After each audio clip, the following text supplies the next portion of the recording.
Good morning बच्चों। आप ये चित्र देख रहे हैं, इसमें जो व्यक्ति है वो कौन है? हिटलर है, यानी जर्मनी का तानाशाह। आप लोग बोलचाल में हमेशा बोलते हैं कि बड़ी हिटलर हुई हो, लेकिन क्या आप जानते हैं कि हिटलर कौन था? नहीं। तो बच्चों, आज हम उसी हिटलर के विषय में, उसकी पार्टी के विषय में पढ़ेंगे।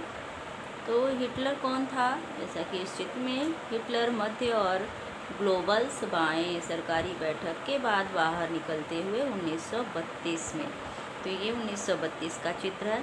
हिटलर जो है एक तानाशाह शासक था जो कि जर्मनी का था। इसी के नेतृत्व में द्वितीय विश्व युद्ध लड़ा गया था। तो बच्चों, हम आज नाज़ीवाद और हिटलर का उदय,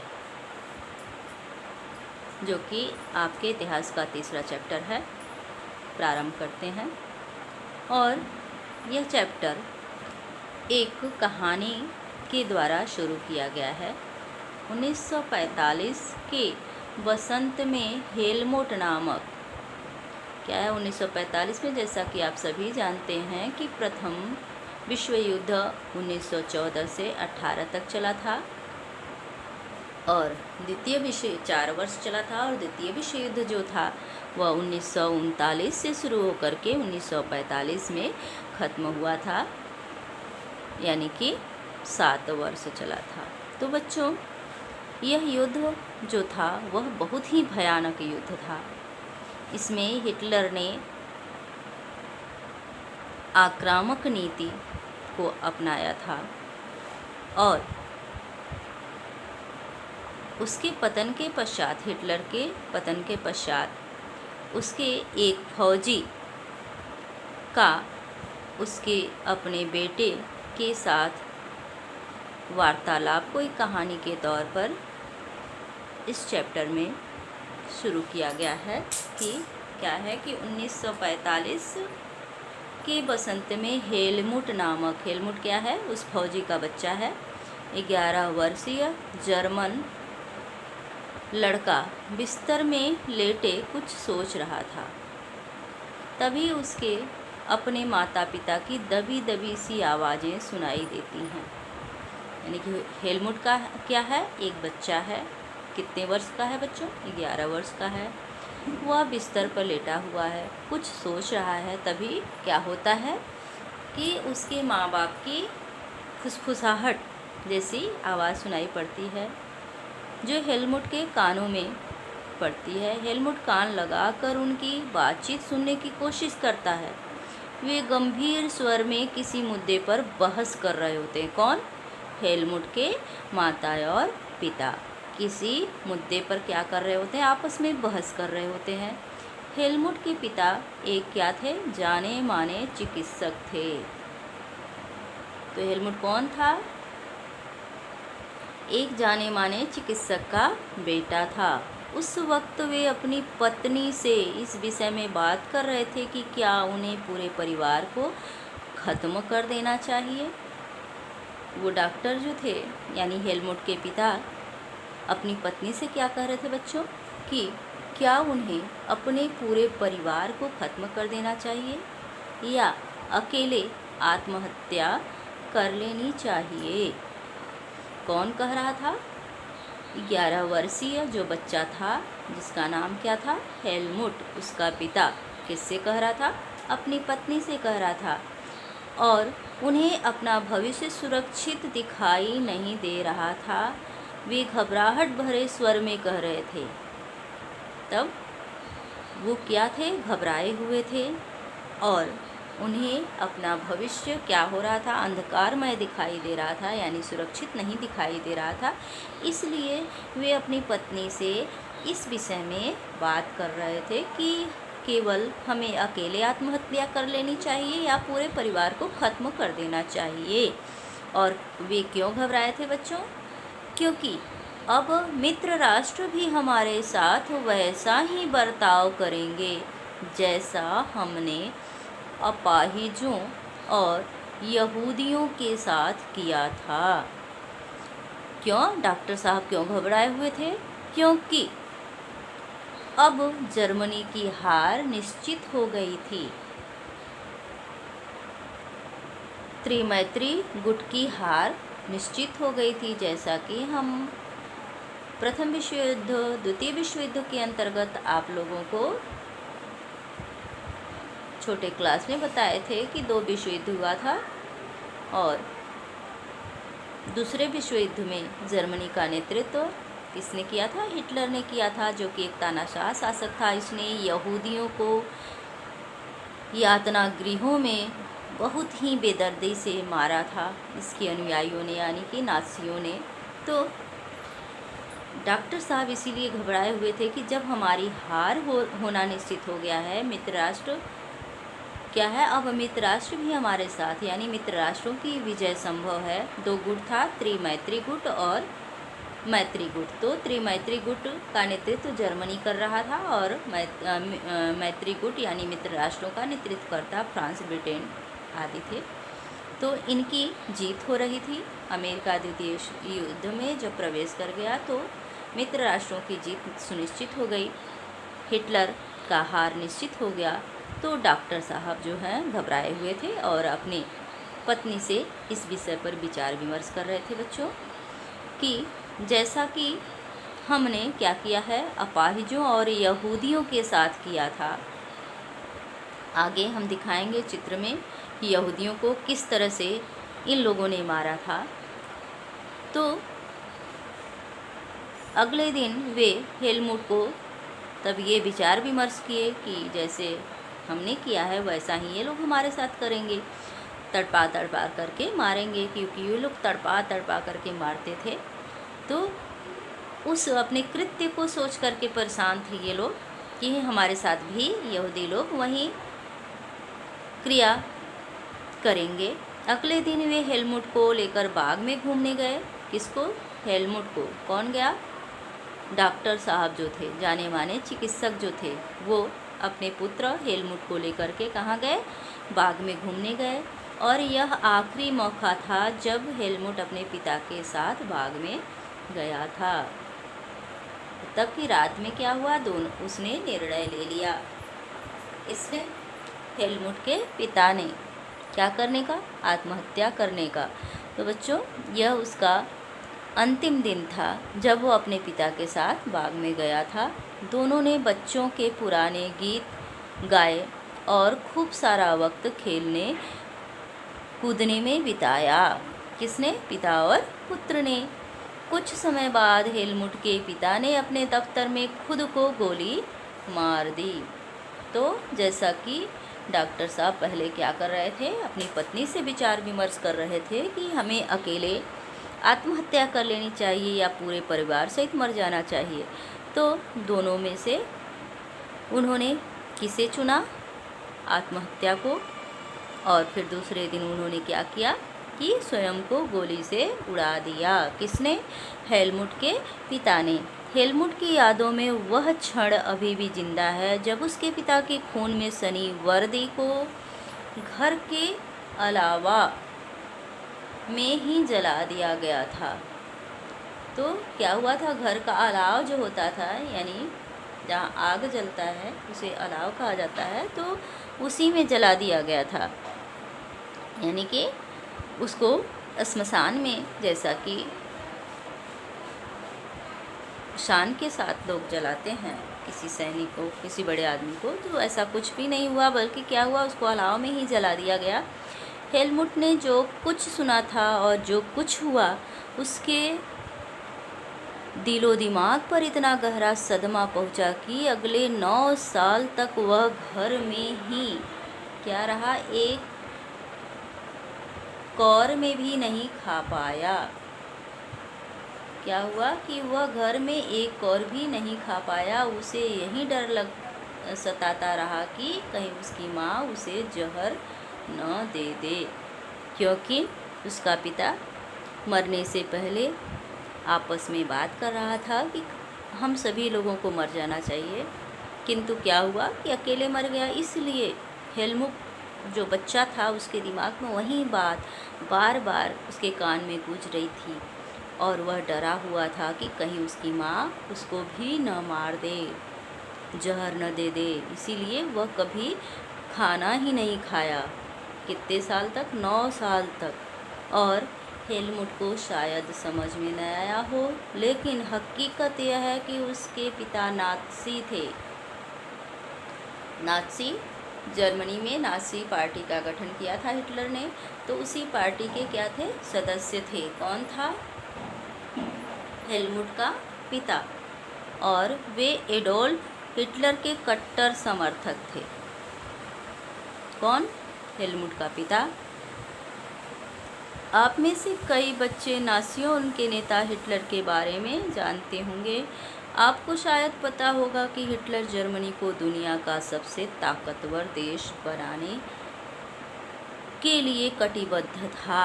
तब हिटलर क्या चाहता था? जर्मनी को दुनिया का सबसे ताकतवर देश बनाना चाहता था, और इसीलिए उसने जर्मनी में नाज़ी पार्टी का गठन किया था। और डॉक्टर साहब जो थे, यानी हेलमुट के पिता, उसी नाज़ी दल के सदस्य थे। वह पूरे यूरोप को जीत लेना चाहता था। आपने यह भी सुना होगा कि उसने यहूदियों को मरवाया था। लेकिन नाज़ीवाद सिर्फ इन इक्का दुक्का घटनाओं का नाम नहीं था। इक्का दुक्का घटनाएं जैसे कि डॉक्टर साहब की अभी ऊपर आई हैं, यह दुनिया और राजनीति के बारे में संपूर्ण व्यवस्था। क्या था नास्तिवाद? संपूर्ण व्यवस्था, विचारों की एक पूरी संरचना का नाम था। अब आइए समझने की कोशिश करें कि नास्तिवाद का मतलब क्या होता है। तो बच्चों, अब हम नास्तिवाद के विषय में जानेंगे कि नास्तिवाद आखिर था क्या। तो इस सिलसिले में सबसे पहले हम यह देखेंगे कि हेलमुट के पिता ने आत्महत्या क्यों की थी, वे किस चीज़ से डरे हुए थे। तो अब इस कहानी का मतलब आप लोगों को समझ में आ गया होगा कि हम फिर से प्रकाश डाल दे रहे हैं कहानी पर कि क्या घटना हुई। कि एक बच्चा है जिसका नाम है हेलमुट, जो मात्र 11 वर्ष का है, अपने बिस्तर पर लेटा हुआ है। तभी उसके कानों में उसके माता पिता के बहस की आवाज़ सुनाई पड़ती है, और वह कान लगा करके सुनता है। तो उसका पिता उस समय उसकी माँ से कह रहा होता है कि हमें आत्महत्या कर लेनी चाहिए या पूरे परिवार सहित मर जाना चाहिए, ख़त्म कर लेना चाहिए। और बच्चा डरा सहमा था। दूसरे दिन यानी सुबह बच्चे के पिता ने उसको साथ लिया। किसको? हेलमुट को। और बगीचे में गए। काफ़ी समय बाप बेटे ने गुजारा, खेले कूदे, मस्ती किए। इसके पश्चात घर आए, हेलमुट को घर छोड़ा और अपने दफ्तर में गए और स्वयं को गोली मार ली। यानी कि पूरे परिवार को उसने नहीं मारा, बल्कि क्या किया? आत्महत्या ही किया, जैसा कि उसके माँ बाप में बातचीत हो रहा था। वह डरा हुआ था, घबराया हुआ था, किंतु उसने संयम से काम लेते हुए केवल स्वयं को मारा। और यह घटना हेलमुट बचपन में देख चुका था कि किस तरह से उसके पिता का शव खून से लथपथ था। उसकी वर्दी खून में डूबी हुई थी और उसको घर के ही अलाव में जला दिया गया, स्मशान में नहीं ले जाया गया। और हेलमुट के दिमाग पर वही बात बार बार असर डाल रही थी, जिसमें कि उसका पिता कह रहा था कि हम सभी लोगों को मर जाना चाहिए। तो इस डर से, इस सदमे से उसने 9 वर्ष तक घर में कुछ नहीं खाया कि कहीं उसकी माँ उसको जहर न दे दे, क्योंकि बच्चा था और बचपन में जो बातें दिमाग में घुस जाती हैं जल्दी नहीं निकलती हैं। बच्चों, हेलमुट ने एक कौर भी नहीं खाया। और हेलमुट को शायद यह बात समझ में नहीं आई थी कि उसका पिता ऐसा क्यों किया, वह क्या चाहता था। तो बच्चों, वह उसका पिता क्यों घबराया हुआ था, डॉक्टर क्यों घबराया हुआ था? क्योंकि वह नाज़ी पार्टी का सदस्य था। और नाज़ी कौन था? एक पार्टी थी जिसका गठन हिटलर ने किया था और यह आक्रामक रुख वाली पार्टी थी। इसके सदस्य हिटलर के कट्टर समर्थक होते थे, हिटलर के कट्टर अनुयायी होते थे, आँख मूंद करके हिटलर के कार्यों को संपादित करते थे। तो हिटलर ने क्या किया था कि जर्मनी को दुनिया का सबसे ताकतवर देश बनाने के चक्कर में बहुत सारे लोगों की हत्या करवा दी थी और यह एक सोची समझी चाल थी जो कि नाज़ियों द्वारा चली जा रही थी। तो इस सिलसिले में सबसे पहले हम क्या देखेंगे कि हिटलर के समर्थक हेलमुट ने आत्महत्या क्यों की, वे किस चीज़ से डरे हुए थे। अब हम इस पर प्रकाश डाल रहे हैं बच्चों। तो मई 1945 में जर्मनी ने मित्र राष्ट्रों के सामने आत्मसमर्पण कर दिया। क्यों कर दिया? क्योंकि अब हार निश्चित हो गई थी, इसलिए सेना ने क्या किया, जर्मनी की सेना ने मित्र राष्ट्र की सेना के समक्ष आत्मसमर्पण कर दिया। हिटलर को अंदाज़ा हो चुका था कि अब उसकी लड़ाई का क्या हश्र होने वाला है, यानी कि अब वह क्या होगा, हार चुका है, हारने वाला है। इसलिए हिटलर और उसके प्रचार मंत्री गोब्बल्स ने, कौन था प्रचार मंत्री? ये चित्र में जो है गोब्बल्स, ये क्या है, हिटलर के प्रचार मंत्री हैं। बर्लिन के एक बंकर में पूरे परिवार के साथ अप्रैल में ही आत्महत्या कर ली थी। तो बच्चों, हिटलर ने क्या किया था?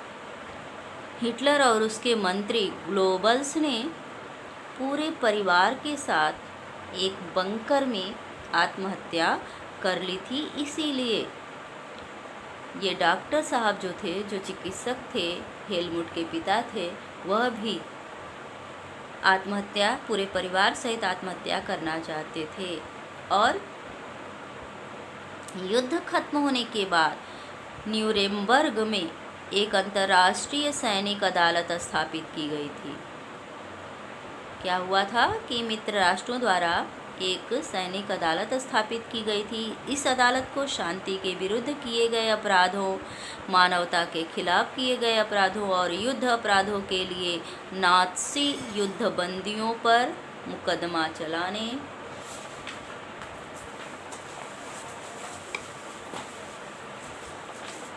का जिम्मा सौंपा गया था। किस पर सौंपा गया था? अदालत पर। और युद्ध के दौरान जर्मनी के व्यवहार खास तौर से इंसानियत के खिलाफ किए गए उसके अपराधों की वजह से कई गंभीर नैतिक सवाल उठ खड़े हुए थे और उसके कृत्यों की दुनिया भर में निंदा की गई। ये कृत्य क्या थे बच्चों? अब हम इसके बारे में पढ़ेंगे कि दूसरे विश्व युद्ध के सारे जो नाज़ी थे वो किस तरह से लोगों को मारते थे, अमानुषिक कार्य करते थे। इस पर हम अब चर्चा करेंगे। तो दूसरे विश्व युद्ध के साये में जर्मनी ने जनसंहार शुरू कर दिया, यानी कि भारी मात्रा में लोगों को मारना शुरू कर दिया था और जिसके तहत यूरोप में रहने वाले कुछ खास नस्ल के लोगों को सामूहिक रूप से मारा जाता था। जर्मनी में क्या होता था कि कुछ खास लोगों को, खास नस्लों को ही निशाना बनाया जाता था।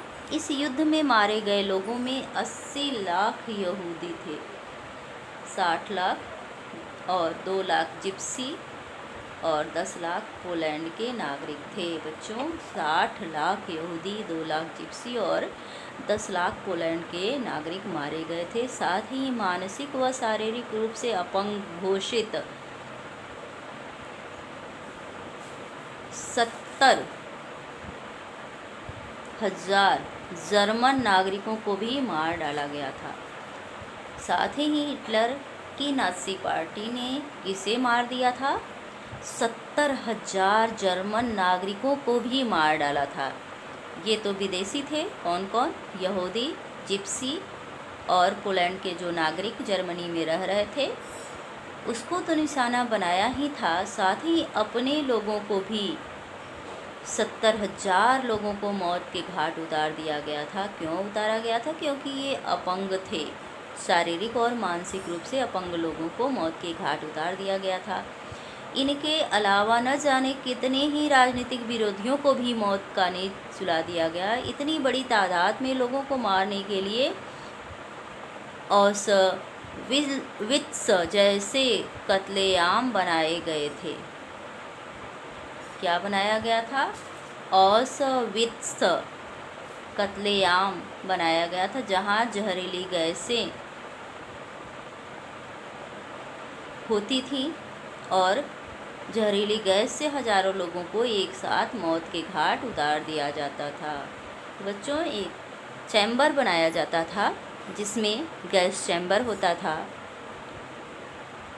और उसी में इन लोगों को यानी यहूदियों को, जिप्सियों को, पोलैंड के नागरिकों को वाहनों द्वारा ले जाया जाता था। उसमें भर दिया जाता था एक कमरे में जिसमें गैस चैम्बर लगे होते थे और फिर गैस ऑन कर दिया जाता था और इस तरह दर्दनाक मौत के घाट उतार दिया जाता था। तो न्यूरेमबर्ग अदालत ने केवल, अदालत कहाँ था?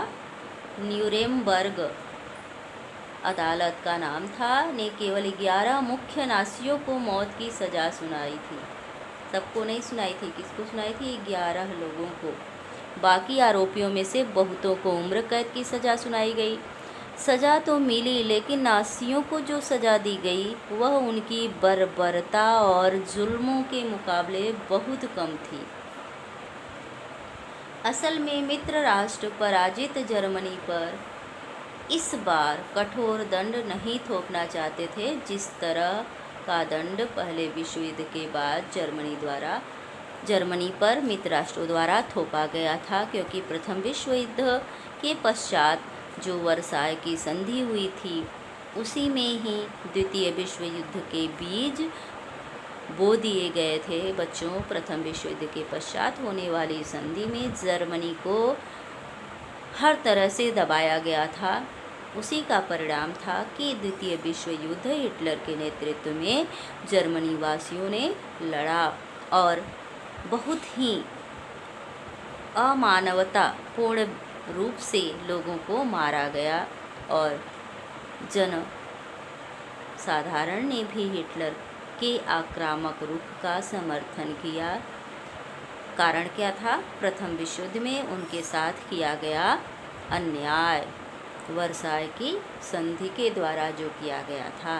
तो इसलिए इस बार वह गलती मित्र राष्ट्रों ने न करते हुए कुछ मुख्य लोगों को ही, 11 मुख्य नासियों को ही मौत की सज़ा सुनाई। बाकियों को क्या किया कि आजीवन कारावास जैसी सजाएं सुनाई गई। तो यह अनुभव क्या था बच्चों?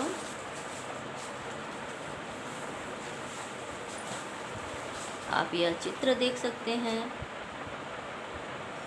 भारत और समकालीन विश्व इतिहास उत्तर प्रदेश मुद्रण, यह चित्र बना हुआ है। ये भारत और समकालीन विश्व का चित्र है। अब हम वाइमर गणराज्य का जन्म के विषय में पढ़ेंगे कि हिटलर का अभ्युदय किस प्रकार हुआ, क्या दशाएं थी जो कि हिटलर के अभ्युदय में महत्वपूर्ण भूमिका अदा की। तो उस समय हिटलर का अभ्युदय कब हुआ? वाइमर गणराज्य की विफलता के फलस्वरूप ही हिटलर का उदय हुआ था। तो वाइमर गणराज्य का जन्म कब हुआ? 20वीं शताब्दी के शुरुआती सालों में जर्मनी एक ताकतवर साम्राज्य था। उसने ऑस्ट्रियाई साम्राज्य के साथ मिलकर मित्र राष्ट्रों, बच्चों तो मित्र राष्ट्रों में कौन थे? इंग्लैंड, फ्रांस और रूस के खिलाफ पहला विश्व युद्ध प्रारंभ कर दिया, जो कि अभी हम बताएं 1914 से 18 तक लड़ा गया। दुनिया की सभी बड़ी शक्तियां यह सोचकर इस युद्ध में कूद पड़ी थी कि उन्हें जल्दी ही विजय मिल जाएगी, किंतु क्या हुआ कि सभी को किसी न किसी फायदे की उम्मीद थी। उन्हें अंदाजा था कि यह युद्ध इतना लंबा खिंच जाएगा और पूरे यूरोप को आर्थिक दृष्टि से निचोड़ कर रख देगा। यह अंदाज़ा उन्हें नहीं था और फ्रांस और बेल्जियम पर कब्जा करके जर्मनी ने शुरुआत में सफलताएं हासिल की थी। यानी प्रथम विश्व युद्ध के दौरान क्या हुआ था कि फ्रांस बेल्जियम और इस पर फ्रांस पर कब्जा करके जर्मनी को सफलता प्राप्त हुई थी शुरुआती दौर में। लेकिन 1917 में अमेरिका मित्र राष्ट्रों के पक्ष में युद्ध में शामिल हो गया और हारती हुई सेना यानी कौन, फ्रांस जो हार रहा था वह युद्ध जीत गया। इस खेमे से काफ़ी ताकत मिली और आखिरकार नवंबर 1918 में केंद्रीय शक्तियों को हराने में जर्मनी को घुटने टेकने पर मजबूर होना पड़ा। यानी जर्मनी को हार मानना पड़ा। कब? 1918, नवंबर 1918 में। फिर क्या हुआ कि साम्राज्यवादी जर्मनी की पराजय और सम्राट के पद त्याग ने, वहाँ के सम्राट को पद त्यागना पड़ा। सम्राट कौन था? कैसर विलियम द्वितीय। तो संसदीय पार्टियों को जर्मन राजनीतिक व्यवस्था को एक नए सांचे में ढालने का मौका उपलब्ध कराया। इसी सिलसिले में वाइमर में एक राष्ट्रीय सभा की बैठक बुलाई गई और संघीय आधार पर एक लोकतांत्रिक संविधान पारित किया गया। और तब प्रथम विश्व युद्ध के पश्चात जो है जर्मनी में क्या हुआ कि वाइमर नामक स्थान पर एक राष्ट्रीय सभा बुलाई गई और संघीय आधार पर एक लोकतांत्रिक संविधान पारित किया गया। और इस नई व्यवस्था में जर्मन संसद यानी कि राइखस्टाग, जर्मन संसद का नाम क्या है? राइखस्टाग के लिए जनप्रतिनिधियों का चुनाव किया जाने लगा। प्रतिनिधियों के निर्वाचन के लिए औरतों सहित सभी वयस्क नागरिकों को समान एवं सार्वभौमिक मताधिकार प्रदान किया गया।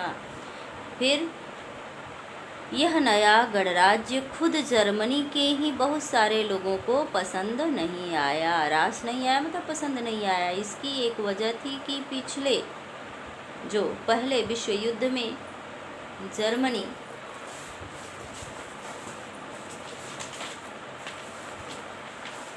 की पराजय के बाद विजयी देशों ने उस पर बहुत सारे कठोर शर्तें थोप दी थी। मित्र राष्ट्रों के साथ वर्साय, जैसा कि अभी हमने बताया है कि मित्र राष्ट्रों ने क्या किया था, वर्साय में एक संधि सम्मेलन का आयोजन किया था। शांति संधि जर्मनी की जनता के लिए बहुत कठोर और अपमानजनक थी। इस संधि की वजह से जर्मनी को अपने सारे उपनिवेश, जिसमें 10% आबादी, 13% भूभाग और 75% लौह भंडार और 26% कोयला भंडार फ्रांस और पोलैंड, डेनमार्क और लिथुआनिया के हवाले करने पड़े थे। तो बच्चों आप सोच सकते हैं कि एक तरह से जर्मनी की अर्थव्यवस्था की कमर ही तोड़ दी गई थी, क्योंकि उसके जर्मनी के सारे उपनिवेश और तकरीबन 10% आबादी, 13% भूभाग और 75% लौह भंडार, जो कि अस्त्र शस्त्र का आधार होता है, लौह भंडार उद्योग धंधों का आधार होता है, तो उस भंडार को और 26% ऊर्जा के स्रोत कोयले भंडार को क्या किया गया, फ्रांस और पोलैंड, डेनमार्क तथा लिथुआनिया के हवाले कर दिया गया। जर्मनी की रही सही ताकत खत्म करने के लिए मित्र राष्ट्रों ने उसकी सेना भंग कर दी। युद्ध अपराध बोध अनुच्छेद वार गिल्ट क्लाज के तहत युद्ध के कारण हुई सारी तबाही के लिए जर्मनी को जिम्मेदार ठहराया गया और इसके एवज में उस पर 6 अरब पाउंड का जुर्माना लगा दिया गया। किस पर? जर्मनी पर। युद्ध का उत्तरदायी मानते हुए, युद्ध का उत्तरदायित्व सौंपते हुए मित्र राष्ट्रों ने क्या किया कि पहले उसके उपनिवेशों को हड़पा, उसके भूभाग को हड़पा, उसके लौह भंडार को आपस में बांट लिया, कोयले भंडार को आपस में बांट लिया और इसके अतिरिक्त जर्मनी को एकदम कमज़ोर करने के लिए मित्र राष्ट्रों ने उस पर 6 अरब पाउंड का जुर्माना भी लगा दिया। इसके कारण क्या हुआ कि खनिज संसाधन वाले राइनलैंड जर्मनी ने न केवल इस हार के लिए पर भी 20 दशक में ज़्यादातर मित्र राष्ट्रों का कब्जा रहा, और बहुत सारे जर्मनों ने न केवल इस हार के लिए बल्कि वर्साय में हुए अपमानजनक संधि के लिए किसे दोषी माना? वाइमर गणराज्य को दोषी माना, क्योंकि जिस समय प्रथम विश्व युद्ध हुआ था उस समय जर्मनी में वाइमर गणराज्य का शासन चल रहा था, और युद्ध संधि के उत्तरदायित्व किस पर डाल दिए गए? वाइमर गणराज्य पर डाल दिए गए। इसलिए जनता जो है वाइमर गणराज्य को पसंद नहीं करती थी। और दूसरा कारण क्या था? युद्ध का असर। इस युद्ध ने पूरे महाद्वीप को मनोवैज्ञानिक और आर्थिक दोनों ही स्तरों पर कमज़ोर कर दिया था, तोड़ दिया था। यूरोप जो कर्ज देने वाले महाद्वीप के रूप में जाना जाता था, युद्ध खत्म होते होते कर्जदारों का महाद्वीप बन गया। केवल जर्मनी ही नहीं, पूरा यूरोप महाद्वीप जो है वह आर्थिक रूप से क्या हो गया था? कमज़ोर हो गया था। और विडंबना यह थी कि पुराने साम्राज्य द्वारा किए गए अपराधों का हर्जाना नवजात वाइमर गणराज्य से वसूला जा रहा था, यानी जो कि नया नया गठित वाइमर गणराज्य था उससे वसूला जा रहा था जर्मनी में। तो इस गणराज्य को युद्ध में पराजय के अपराध बोध और राष्ट्रीय अपमान का बोझ तो ढोना ही पड़ा, साथ ही हर्जाना चुकाने की वजह से आर्थिक स्थिति जो है वो क्या हो गई? अत्यंत कमज़ोर हो गई। जर्मनी एक तरह से अर्थव्यवस्था की दृष्टि से अपंग हो गया। वाइमर गणराज्य के हिमायतियों में मुख्य रूप से समाजवादी, कैथोलिक, डेमोक्रेट खेमे के लोग थे। रूढ़िवादी, पुरातनपंथी, राष्ट्रवादी मिथकों की आड़ में उन्हें तरह तरह के हमलों का निशाना झेलना पड़ा। किसे बच्चों? वाइमर गणराज्य को। और नवंबर के अपराधी, जैसा कि अभी हमने पिछले पेज पर बताया कि नवंबर में क्या हुआ था, प्रथम विश्व युद्ध समाप्त हुआ था, तो नवंबर के अपराधी कहकर उनका खुलेआम मजाक उड़ाया जाता था। किसका? वाइमर गणराज्य का। इस मनोदशा का 30 के दशक के शुरुआती राजनीतिक घटनाक्रम पर गहरा असर पड़ा, और फिर पहले महायुद्ध ने यूरोपीय समाज और राजनीतिक व्यवस्था पर अपनी गहरी छाप छोड़ी। सिपाहियों को आम नागरिकों के मुकाबले ज़्यादा सम्मान दिया जाने लगा। क्या होने लगा? सिपाहियों को सम्मान दिया जाने लगा। राजनेता और प्रचारक इस बात पर जोर देने लगे कि पुरुषों को आक्रामक, ताकतवर, मर्दाना गुणों वाला होना चाहिए। अब जर्मनी में क्या हुआ कि यह विचारधारा पनपने लगी कि पुरुषों को क्या होना चाहिए? आक्रामक होना चाहिए, ताकतवर होना चाहिए और मर्दाना गुणों से संपन्न होना चाहिए। मीडिया में खंदकों को जिंदगी का महिमा मंडन किया जा रहा था, मतलब बखान किया जा रहा था। किसका? खंदकों का। लेकिन सच्चाई यह थी कि सिपाही इन खंदकों में बड़ी दयनीय जिंदगी जी रहे थे। खंदक मतलब गड्ढे खोद करके उसमें जो सिपाही छुप करके वार करते थे उसे खंदक, गड्ढे को कहा जाता था। वे लाशों को खाने वाले चूहों से घिरे रहते थे, क्योंकि बहुत अधिक संख्या में लोग सैनिक मारे गए थे, तो चूहे भी खंदकों में पनप गए थे। वे लाशों को खाने वाले चूहों से घिरे रहते थे। वे जहरीली गैस और दुश्मन की गोलाबारी का बहादुरी से सामना करते हुए भी अपने साथियों को पल पल मरते देखते थे। सार्वजनिक जीवन में आक्रामक फौजी प्रचार और राष्ट्रीय सम्मान व प्रतिष्ठा की चाह के सामने बाकी सारी चीज़ें क्या हो गई? गौण हो गई। जबकि हाल ही में सत्ता में आए रूढ़िवादी तानाशाहों को व्यापक जन समर्थन मिलने लगा। वाइमर गणराज्य के पतन के पश्चात रूढ़िवादी तानाशाहों का शासन आरंभ हुआ और जनता ने उन्हें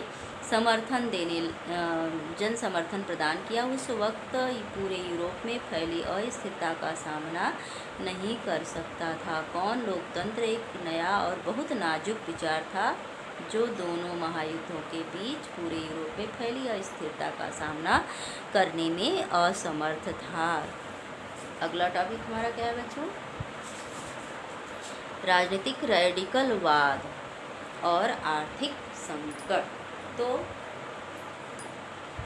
फ्रांसीसी क्रांति के अंतर्गत आप लोग रेडिकलवाद, रूढ़िवाद और उदारवाद विचारधारा से अवगत हो चुके हैं। अब हम जर्मनी के परिप्रेक्ष्य में इस विचारधारा पर प्रकाश डाल दे रहे हैं कि जिस समय वाइमर गणराज्य की स्थापना हुई थी, उसी समय रूस में बोल्शेविक क्रांति की तर्ज पर जर्मनी में, रूस में क्या हुआ था? बोल्शेविक क्रांति, जो कि पिछले अध्याय में आप लोग पढ़े हैं। तो बोल्शेविक दल जैसे कि रूस में क्रांतिकारी विचारधारा का प्रचार करने के लिए गठित हुआ था, उसी तरह जर्मनी में स्पार्टकिस्ट लीग नामक संस्था का गठन क्रांतिकारियों द्वारा किया गया और विद्रोह की योजनाओं को अंजाम देने लगी। बहुत सारे शहरों में मजदूरों और नाविकों की सोवियतें बना ली गई।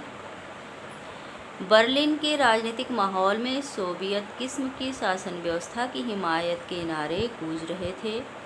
इसलिए समाजवादियों, डेमोक्रेट्स और कैथोलिक गुटों ने वाइमर में इकट्ठा होकर उस प्रकार की शासन व्यवस्था के विरोध में एक लोकतांत्रिक गणराज्य की स्थापना का फैसला लिया और आखिरकार वाइमर गणराज्य ने पुराने सैनिकों के फ्री कोर नामक संगठन की मदद से इस विद्रोह को कुचल दिया। इस पूरे घटनाक्रम के बाद स्पार्टकिस्टों ने जर्मनी में कम्युनिस्ट पार्टी की नींव डाली। इसके बाद साम्यवादी कम्युनिस्ट पार्टी और समाजवादी एक दूसरे के कट्टर दुश्मन हो गए और हिटलर के खिलाफ कभी भी साझा मोर्चा नहीं खोल सके।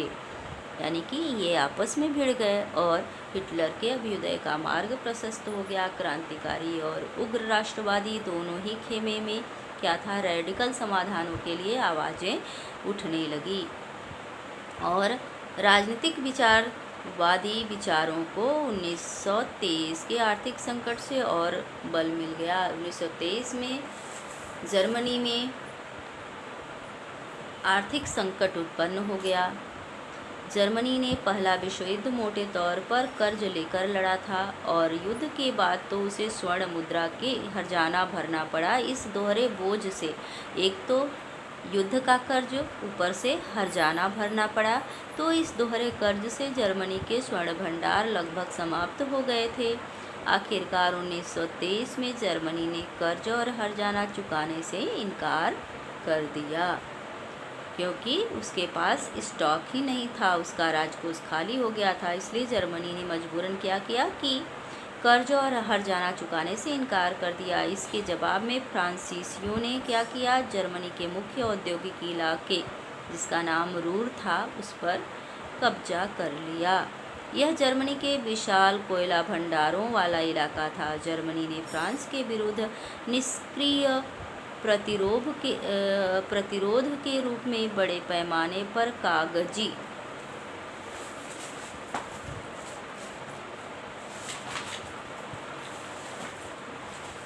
मुद्रा छापना शुरू कर दिया।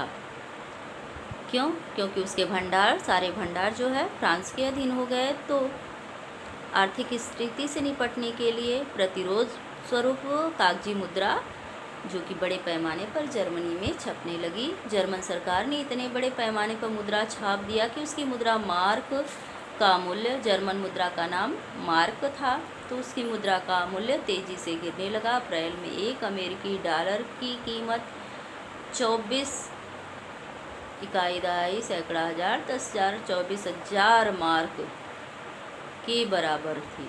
तब एक अमेरिकी डॉलर 24,000 मार्क के बराबर था और इसी तरह मार्क की कीमत लुढ़कती गई और इस तरह एक डॉलर में खरबों मार्क बिकने लगा। जैसे जैसे मार्क की कीमत घटती गई, चीज़ों की कीमतें आसमान छूने लगी और रेखाचित्र जर्मन नागरिकों को पाव रोटी खरीदने के लिए बैलगाड़ी में नोट भर करके ले जाना पड़ता था क्योंकि मार्क की कीमत एकदम गिर गई थी। जर्मन समाज में दुनिया भर में हमदर्दी का पात्र बनकर रह गया। इस संकट को बाद में अति मुद्रास्फीति का नाम दिया गया। मुद्रास्फीति की स्थिति में क्या होता है बच्चों की मुद्रा की क्रय शक्ति घट जाती है, यानी कि मुद्रा की कीमत घट जाती है और वस्तुओं के दाम बढ़ जाते हैं। इसे मुद्रास्फीति की स्थिति कहा जाता है। और यहाँ पर अति मुद्रास्फीति यानी कि मुद्रा की कीमत नाम मात्र की रह गई थी और वस्तुओं की कीमत आसमान छूने लगी थी। जैसा कि एक उदाहरण दिया गया कि बैलगाड़ी में नोट भर करके लोग किस लिए ले जाते थे, पाव रोटी खरीदने के लिए ले जाते थे। तो इतनी मार्क की कीमत घट गई थी। जब कीमतें बेहिसाब बढ़ जाती हैं तो उस स्थिति को अति मुद्रास्फीति का नाम दिया जाता है। जर्मनी को इस संकट से निकालने के लिए अमेरिकी सरकार ने हस्तक्षेप किया। इसके लिए अमेरिका ने डॉप्स योजना बनाई। किसके लिए? जर्मन को आर्थिक संकट से निकालने के लिए। इस योजना में जर्मनी के आर्थिक संकट को दूर करने के लिए हर जाने की शर्तों को दोबारा तय किया गया। और फिर अगला टॉपिक हमारा है मंदी के साल। इस पर हम अगले वीडियो में प्रकाश डालेंगे बच्चों। तो जैसा कि हम अभी क्या क्या समझे हैं कि जर्मनी के नेतृत्व में प्रथम विश्व युद्ध लड़ा गया। जर्मनी का साम्राज्य पूरे यूरोप पर वहाँ के राजनेता स्थापित करना चाहते थे, किंतु क्या हुआ कि अमेरिका के विश्व युद्ध में शामिल होते ही पासा पलट गया और जर्मनी को हार का सामना करना पड़ा। जर्मनी में आर्थिक मंदी की स्थिति उत्पन्न हो गई। जर्मनी यूरोप के सबसे कमज़ोर देशों में गिना जाने लगा और प्रथम विश्व युद्ध के पश्चात मित्र राष्ट्रों द्वारा उस पर अनैतिक संधियां थोप दी गईं। उसके खनिज संसाधनों को अपने कब्जे में कर लिया गया। उसके बहुत सारे भूभाग को अपने कब्जे में कर लिया गया। साथ ही भारी युद्ध हर्जाना वसूल किया गया वर्साय की संधि द्वारा। और वर्साय की संधि जो जर्मनी के लिए अपमानजनक थी, इसी में द्वितीय विश्व युद्ध के बीज बो दिए गए थे। और हर्जाना बढ़ते बढ़ते वाइमर गणराज्य कमज़ोर हो गया, जो कि नवनिर्मित शासन था। इस प्रकार वाइमर सरकार का पतन हो गया और फिर हिटलर के अभ्युदय का मार्ग प्रशस्त हो गया। तो बच्चों अगला टॉपिक हमारा रहेगा कि आर्थिक युद्ध का असर, आर्थिक मंदी यानी मंदी के साल, ये हमारा अगला टॉपिक रहेगा, जिस पर हम अगले वीडियो में प्रकाश डालेंगे। और ये है चित्र में स्पार्टकिस्ट लीग नामक रेडिकल संगठन द्वारा आयोजित की गई रैली। आप देख सकते हैं इस रैली में खचाखच लोग भरे हुए हैं और Prussian chamber of deputies Berlin के सामने आयोजित रैली 1918-19 के जाड़ों में, ये जाड़े का सीजन है, बर्लिन की सड़कों पर आम लोगों का ही कब्जा था। राजनीतिक प्रदर्शन रोजाना की घटना बन गया था, यानी इस तरह के प्रदर्शन आए दिन होते रहते थे। इस चित्र में वेतन भुगतान के लिए बर्लिन में टोकरियों और ठेलों में कागज़ के नोट लादे जा रहे हैं और जर्मन मार्क की कीमत इतनी कम हो गई है कि मामूली भुगतान के लिए भी बहुत सारे नोटों की ज़रूरत पड़ती है। मतलब थैलों में भर भर के नहीं, बोरे में भर के क्या दिया जा रहा है, मार्क ले जाया जा रहा है। इसलिए लोगों के वेतन को अदा करने के लिए, वेतन देने के लिए। यहाँ क्या है बच्चों, रात को सोने के लिए कतार में खड़े बेघर लोग। तो जर्मनी में किसी के पास, अधिकांश जनता के पास घर नहीं थे। लोग सड़कों पर कतार में ऐसे खड़े हो जाते थे, उनको सोने के लिए जगह नहीं थी। और यहाँ क्या है, नीचे इस चित्र में आप देख सकते हैं झूलते हुए, रस्सी पर झूलते हुए लोगों को, लाइन पर सोते लोग। महामंदी के दिनों में बेरोजगारों को तो वेतन की उम्मीद रहती थी न ही और ठिकाने की। जाड़ों में जब उन्हें सिर छिपाने की जगह चाहिए होती थी तो उसके लिए भी उन्हें पैसा देना पड़ता था। तो ये स्थिति जर्मनी की प्रथम विश्व युद्ध के पश्चात हो गई थी, यानी हर तरह से जर्मनी क्या हो गया था, कमज़ोर हो गया था। अगले वीडियो में हम मंदी के साल नामक टॉपिक पर प्रकाश डालेंगे।